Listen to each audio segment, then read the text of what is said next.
We are faced with a paradigm shift where our increased use of energy and the acute need to cut down CO2 emissions seem contradictory. Green energy is taking over, but is it happening fast enough? Renewable energy production has the capacity to be scaled enough to support our energy needs. But it has a downside, which slows down the rollout of renewables. And that is, our electricity grids are real-time systems. They can't store energy, which means that all the energy that we produce must be consumed in exact accordance. Mine storage has a solution that can be a true enabler of a green energy transition. To reach the climate goals, we need to reach a zero carbon grid by 2050. At the same time, we need to accommodate a massive increase in electricity consumption. Nearly 30% of our CO2 emissions come from fossil-based electricity production. In other words, renewable energy production has never been more important. A zero carbon grid is only possible if we have energy storages, where each megawatt of storage can enable renewables to replace fossil-based energy production. Our energy consumption patterns are obviously different from the wind and the sun, and that creates imbalances. There's 2 daily peaks of electricity consumption, one in the morning and one in the evening when everyone comes home and charges their electric vehicles, cooks dinner, hoovers and so on. And both production capacity and grid restraints make these peak hours one of the most pressing issues to solve. By 2050, the electrification of industries and transport will increase our electricity consumption by nearly 60%. We have only seen the beginning of wind, solar and other weather-dependent renewables. Wind production needs to increase by more than 10 times in the next 30 years. Unless we add grid-scale energy storage, we will prohibit the growth of renewables and our ability to save the planet. In other words, the grid-scale energy storage is the key that unlocks the green energy transition.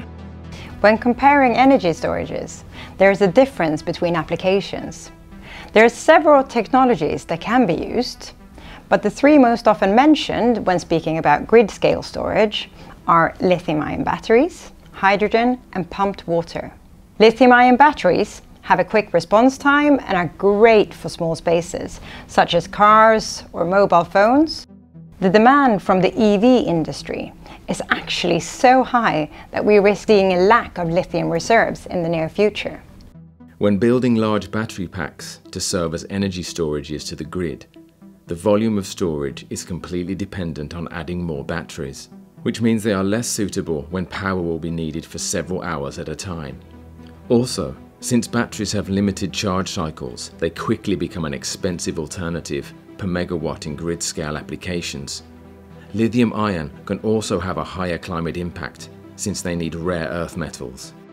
The power-to-gas technology that's now being developed on a broad scale shows a huge potential as an alternative to fuels like diesel and petrol.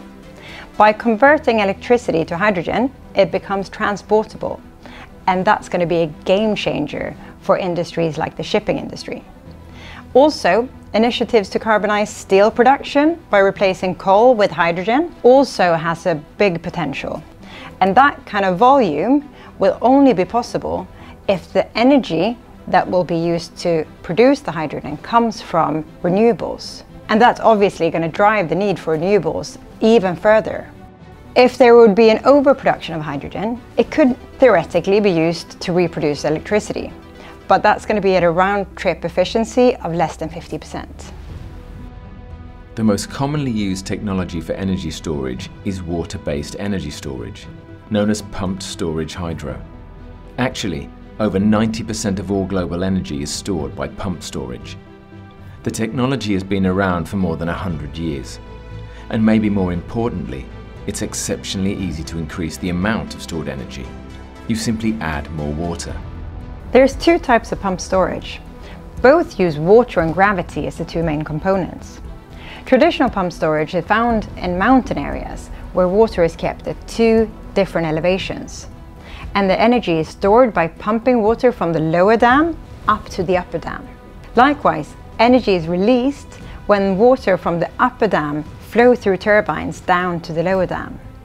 The downside of traditional pumped storage is that most current storage plants are designed for longer duration storage. Because of that, they're not able to balance the grid.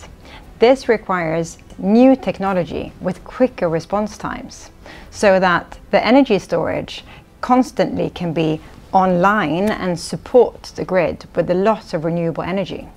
Apart from complicated permit processes, they also require natural height differences, which greatly limits the solution's ability to handle the vast global need for energy storage. Mine storage is the underground version of pumped storage hydro. It relies on the same basic principle of moving water between two reservoirs. It too can store large quantities of energy and is highly suitable to support the grid both with energy storage and with balancing services. The main difference is that the lower water reservoir is below ground in a closed mine. Introducing water-based energy storage to the energy system adds stability to the grid and allows for a faster rollout of renewables. Since there are more than 1 million mines in the world, mine storage is potentially the fastest way to net zero emissions and a stable energy system. It's not the energy storage as such that's important, but what it enables in the energy system. A mine storage is beautiful in its simplicity. It uses the cleanest means of storage, water, and the most reliable force, gravity. Mine storage contributes directly to several of the Paris Agreement's Sustainable Development Goals, such as enabling renewable energy, ensuring jobs and economic growth, and driving climate action. Also, converting a closed mine into mine storage makes the mine itself a circular asset. Instead of being a financial environmental liability, it can drive regional employment and prosperity. We apply well-proven state-of-the-art hydropower technology in a new setting, underground mines.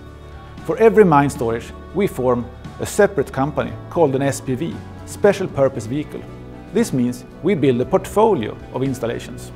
We have a flexible approach towards the project financing in each specific project. This means we foresee different partners from case to case.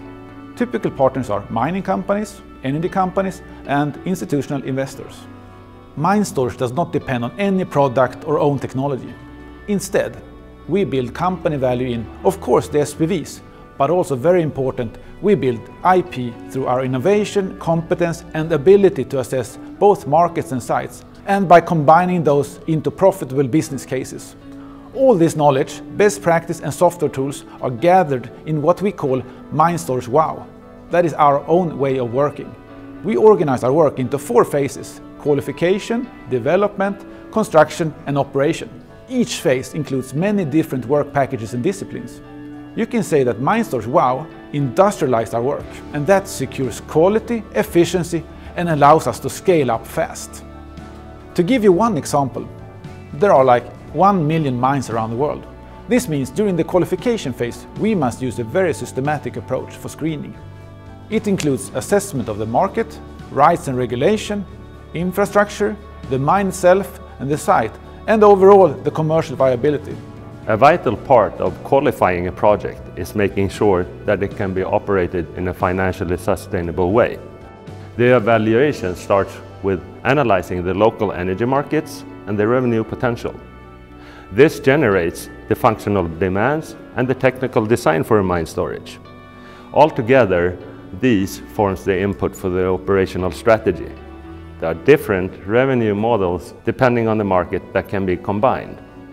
Energy trading, balancing services, behind-the-meter solutions, and capacity reserve.